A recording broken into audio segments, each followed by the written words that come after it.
자, 이재명 후보 관련된 얘기를 여러 가지 할 게 많습니다. 사실 이제 오늘 대장동 관련해서 그 기자간담회를 11시쯤 하셨는데, 전체적인 내용은 여러분들이 알고 계신 전반적인 내용들에 관한 거예요.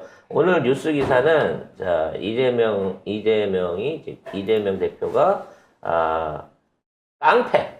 그러니까, 이 얘기는, 깡패라는 얘기 이 자체는 윤석열이 먼저 했던 얘기예요. 자기가 했던 얘기입니다. 그걸 똑같이 받아서 해줬는데 그건 잘라버리고 깡패 발언에 여당에서는 범죄 혐의자다라고 하면서 공방을 하고 있고, 정작 이 말을 꺼냈던 윤석열이 소속돼 있는 대통령실은 할 말 없다. 왜냐면 지네 오리지널이니까. 이럴 때는 할 말 없다 그러면 안 돼. 왜 윤석열 대통령이 만든 주옥 같은 말을 왜 똑같이 갖다가 베껴 쓰느냐? 왜 표절하고 그래라고 시비를 걸어야지. 표절 얘기 못하죠. 경이 만든 족 같은 얘기를. 발음 잘하라니까. 족 같은 얘기를. 예. 그걸 갖다가 이렇게 패러디를 한 데 대해서 부도덕한 표절이다 라고 항의를 해야지 대통령실은. 표절 얘기하면 큰일 나요, 대통령실에서. 표절이면 지금 김건희 표절이라는 인간에서 단어를 안 쓰면 돼요. 안 되는구나. 안 되죠. 위조 표절 이런 건 안 되는구나. 성형 뭐 이런 거 안 돼. 금지합니다. 성형 이런 것도 안 네, 돼요? 안 돼, 안 돼. 자, 아무튼 뭔 내용인지 전반적으로 한번 정리를 해볼게요. 네, 이재명 대표가 어제 최고위원회의에서 검찰 수사를 두고 수사권으로 보복하면 그게 깡패지 검사겠냐, 국가 권력으로 장난하면 그게 깡패지 대통령이겠냐며 275회 압수수색이라고 하는 건 아마 전무후무한 대한민국 검찰사가 될 것이라고 말했습니다. 그러자 국짐은 논평을 내고 당 대표직으로 민주당을 사유화해 방탄마기로 삼고 장난하면 명백한 범죄 혐의자이지 대표겠냐며 맞받아쳤습니다. 여기서 민주당은 국민의힘으로 딱 고치면은 김기현 얘기 같지 않아요? 김기현 얘기는 조금 이따 할 거지만 김기현 지금 울산 KTX 그 사건이 점점 커지고 있던데 네. 보니까. 내가 얘기했잖아. 이거 그 영린을 건드렸다고.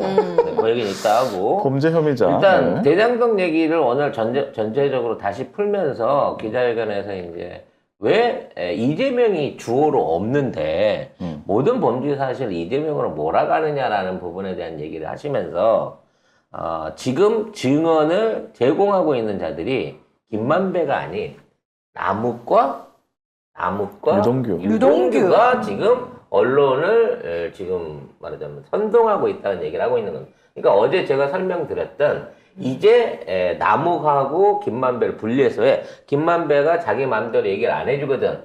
검찰이 원하는 대로 이 돈 천화동이 거 이거 원래 이재명 주기로 했던 거지. 근데 맞아 라고 얘기하는 순간 거기에 닫혀있는 돈 1200억이 다 날라가. 그럼 그 돈이 다 날라가면 쉽게 말해서 상동 오빠한테 죽거든. 곽상도한테. 그러기 때문에 병치 아빠. 병채 아빠한테 혼나. 그리고 영수 형이 가만히 안 놔둘 거란 말이야. 그 영수 형 돈이기 때문에. 그래서 아니다. 그 돈은 내 거다라고 얘기하니까 진척이 안 돼. 그래서 프레임을 바꾼 게 이 남욱하고 유동규가 원래 이 사업을 진행하려고 했는데 이재명 편인 김만배가 나타나갖고 이 사업에 있는 모든 이득들을 독식했다. 빼먹었다. 민간 개발을. 그리고 그런 과정에 이재명과 굉장히 친하게 협조했다는 거야. 둘이 굉장히 친한 민간업자라는 거야. 현재 프라임이. 그래서 그동안 친한 업자가 유동규였다가 유동규하고의 접촉설이 없으니까 한 번 만나봤나 안 만나봤나 싶은 김만배가 지금 이재명의 최측근으로 변화하는 중이에요. 지금 검찰 안에서. 무슨 말이야. 만배 형은 검찰총장으로 경을 밀어 올린 사람이고 경이 청문회 준비하는 거 정확한 앞에서 지적이야. 도왔다는. 누나가 아버지 집도 사줬는데. 그러니까 그 논리를 부풀어 가다 보면 어느 순간 이재명과 윤석열이 동업자가 되는 프레임을 위험한 프레임을 짜고 있는 거야. 아우 뭐. 그러니까 지금 어떻게든 김만배가 회유가 안 되니까 김만배를 이재명 측 인사이기 때문에 김만배의 주장을 믿을 수가 없고 김만배가 한 모든 짓은 이재명 당시 시장과 합의 내지는 들이 짜고 치는 짓이고 이러한 큰 일을 벌린 데 있어서의 최종의 목적은 일단 정치적 치적을 쌓고 여기서 비축된 비자금을 갖고 나중에 선거 자금으로 쓰려고 했던 것이다 라는 쪽으로 몰고 갈 가능성이 높아지고 있다는 거예요. 지금 이 프레임이.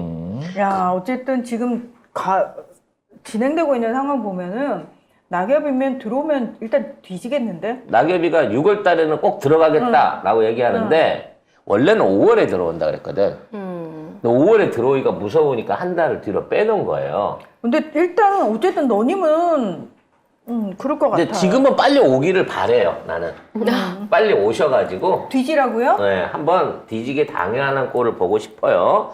근데 지금 있는 상황에서 이제 김만배가 저쪽으로 몰아 들어가는 과정 중에 경기도를 엮어야 돼서 뭔가 추가 증거가 필요했던 거야. 그래서 어저께 말도 안 되지만 지금 경기도청을 압수수색을 했어요.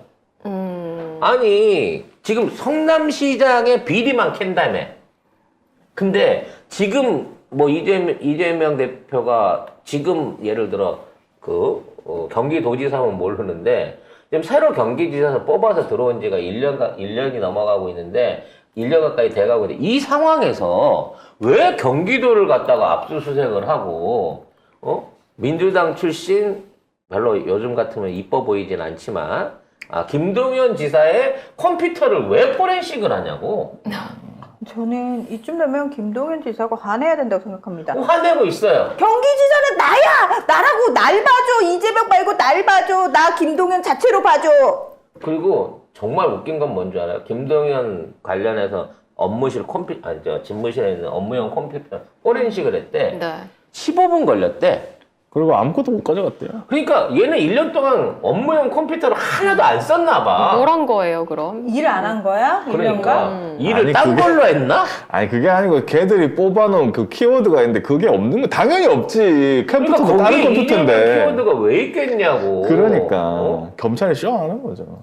그래서 이런 생쇼를 해가면서 이걸 엮고 있는 거예요. 근데 몇 번을 말하지만 얘네는 이게 성남시 시장 시절에 있었던 비리에 국한한다고 했는데 이게 안 되니까 이거를 궁극적으로 지금 길게 몰고 오고 있는 거예요. 지금 있는 경기도를 구속이 아니라 영장을 친 이유가 북한 관련한 북한과 경제협력 관련한 자료들을 찾기 위해서 그걸 했대. 근데 6군데를 했는데도 불구하고 아무것도 못 찾았다는 거야. 그럼 이런 짓거리를 왜 하냐 이거지. 그냥 보여주기식 프레임이라니까. 그래서 이제 대장동은 별 의미가 없는 거예요. 근데 이거 보여주기식도 사실 처음에야 압수수색하면 와 이 느낌이지만 계속 하잖아요. 그러면 보는 사람들 왜 맨날 이놈의 검찰은 압수수색만 더럽게 했어. 아주 그냥 짜증나게 이런다니까 사람들이. 김동연 지사 취임 후에 13번째 압수수색이라고 합니다. 근데 할 너무 때마다 열심히 이렇게 내줬대요. 네. 그때마다 아무것도 안 나왔대. 안 근데 나오지 당연히 여기 네. 근무한 적도 없어요 이화영 지사는. 그러니까 여기 간 적도 없는 사람인 거야. 이사 갔어 그리고 경기도가. 근데 놀랍게도 에이, 네. 검찰은 언젠가 휴지통에서 이때 당시에 버려진 파일을 찾아낼 가능성이 있습니다. 네. 고속도로 2019년도에 고속도로 하수구에서 2019년도에 휴지통에 넣어놨던 파일이 휴지통 지우기를 안 하는 바람에 컴퓨터가 스스로 안 하는 바람에 3년이 넘은 시기 이때도 존재를 하고 있었던 거야. 그 파일을 복원해내는 놀라운 성과를 거둘 수 있다고 나는 생각을 합니다.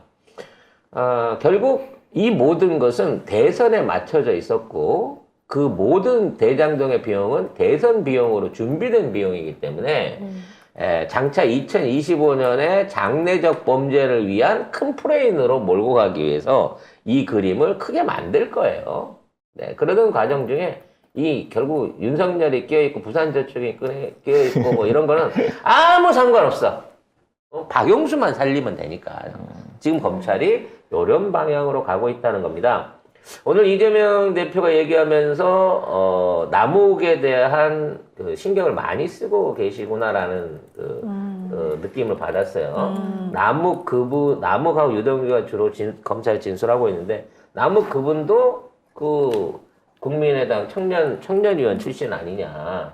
이게 어제 제가 말씀드린 것처럼 남욱이 사실은 이 사업을 처음 그 구성했던 사람일 가능성이 훨씬 높아요. 그리고 검찰도 그 부산저축은행 때 관련해갖고 조사를 받았던 사람이다, 연관자다. 그걸 통해가지고 이 사업에 대해서 알고 있었다라는 부분을 이미 공식 자료에서 처음 꺼내놨기 때문에 부산저축은행 수사 받으러 갔다가 이런 사업이 있는 걸 알았던 남욱이 이 사업을 본격적으로 해보려고 하는데 김만배가 나타나고 이 사업을 가로채서 전부 다 이재명하고 합작해서 거기에다 다 떠넘겼다라는 방식으로 앞으로 대장동의 프레임이 바뀌게 될 것이라고 저는 개인적으로 생각하고 있습니다.